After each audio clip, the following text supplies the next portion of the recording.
South Wales and Queensland communities impacted by the recent storms and flooding can apply for financial support from the federal government from tomorrow. Let's bring in now the Minister for Emergency Management, Senator Bridget McKenzie. Minister, thanks for your time. First of all, can we get an update on where the flooding situation is at? Yeah, absolutely, Kieran. These communities have been through it all in recent years. And, you know, on the weekend we had 20 rivers across New South Wales and Queensland with major flood warnings. It's now down to 12 as the rains subside. But often with floods, it takes time for that water to move and do its damage. We've got harvests ruined, we've got streetscapes underwater. We've sadly lost 5 Australians as a result of this action. And as a government, you know, we've dealt swiftly. We've increased the financial support over the weekend to 66 local government areas in total.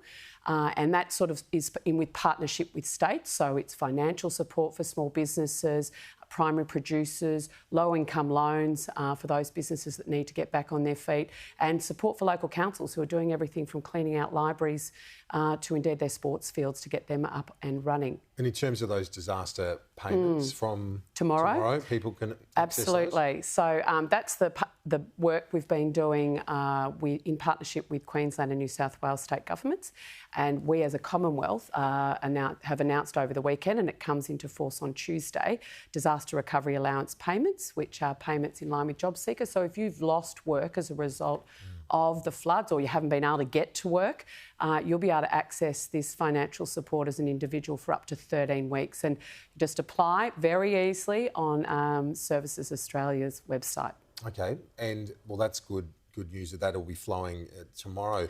What's the forecast like? I mean, well, the amount of rain this year has been incredible. It's incredible. You know, it's we have droughts and flooding rains. Dorothy McKellar never had a better line in this country. So we have a La Nina weather pattern at the moment, which means intense, widespread torrential downpours, which we've seen over recent weeks. They've subsided at the moment, but we know there is more to come. The dams are full.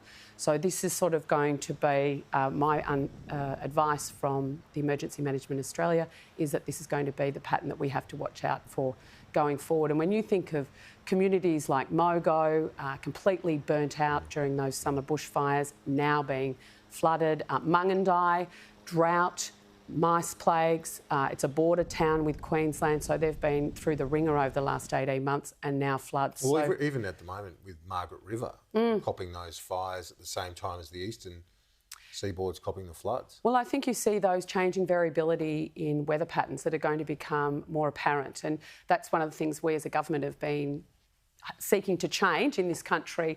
We end up spending 97% of our effort and money post-disaster in the recovery and response phase, and only 3% on preparing for the next one.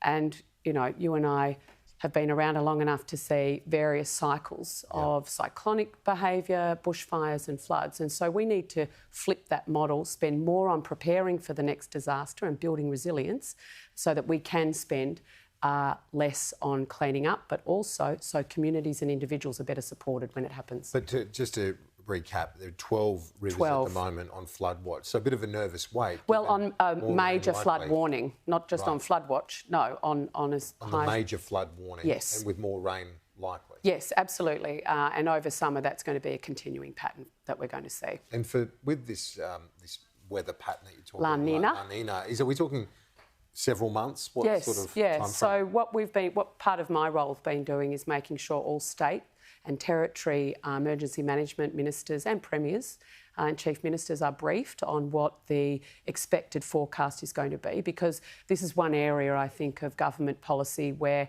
we are very bipartisan. You know, it doesn't matter who you vote for or who the minister is.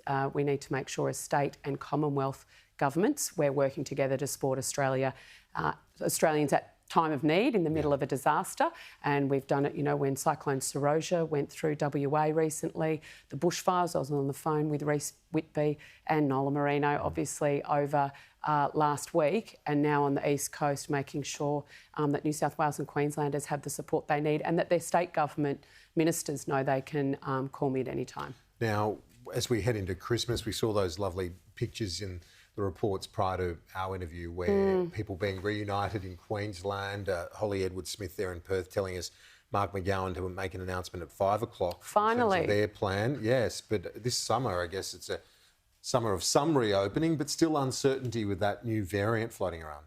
Well, the reason I think we've taken a cautious response as a federal government, making sure our medicos, and I know Paul Kelly, the Chief Medical Officer, has briefed leaders on that. We need to take a precautionary approach to it, but at the end of the day, we've also got to use science. We have a national plan. We are 89.4% fully vaccinated in this country. We're starting to roll out our booster program as well. You know, we can be very proud of how we've gotten through COVID proper in terms of our vaccination rates when you compare them internationally, our economy, and actually the impact of the virus itself on human health. So I think... what's the latest advice from that the Cabinet is getting in terms of this Omicron variant? Is it milder? It's a watch and see, but I think you can see by the fact that we've put that pause in place and now we're lifting those international border restrictions we put in place for a couple of weeks on the skilled migrants and international students. We're making sure our quarantine system is up to scratch and operating properly. We've got a check-in system. I've been out and about the last couple of days and, you know, the QR code, doesn't matter which state you're in, which small business, those contact tracing pieces are actually fundamental to the national plan and the opening up where we won't be seeing lockdowns. So the idea that a new variant appears on the international horizon and suddenly we enter this lockdown phase is actually not in our national plan. The fact is there will be new variants, but we are now almost fully vaccinated. We have QR and contact tracing systems in place that will support the vaccination.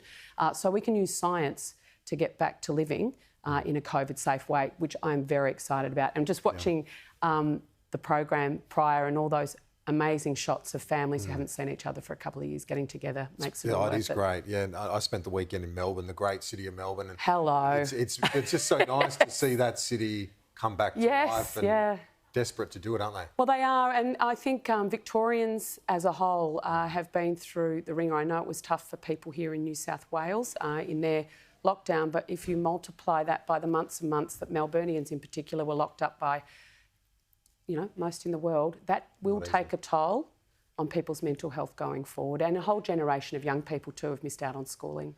Yeah, they've certainly borne the brunt of it, that's for sure. They have. Now, to the political equation as we look to the next election, not far away, what's your sense of things?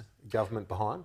Well, I think it's going to be a choice for Australians between a Liberal and a National coalition that has kept a steady hand through the COVID response and wants to lead us to a bright future through the COVID recovery and beyond. And the way we've been able to handle those competing demands, I think we've done incredibly well, and also the geopolitical situation we have internationally. So this is a choice between a proven track record of a leadership team that's got runs on the board and puts Australian safety first, or a team of Bandt and Albo. I think that we don't know what their plan for Australia is, and if their track record or the Greens' policies are anything to go by, it's not in our national interest, and it's definitely not in regional Australia's interest, which is what I care about. Anthony Albanese's agreed to participate in the Sky News People's Forum in the election campaign. First out of the blocks as committing to one of the debates. The Prime Minister no doubt will follow suit,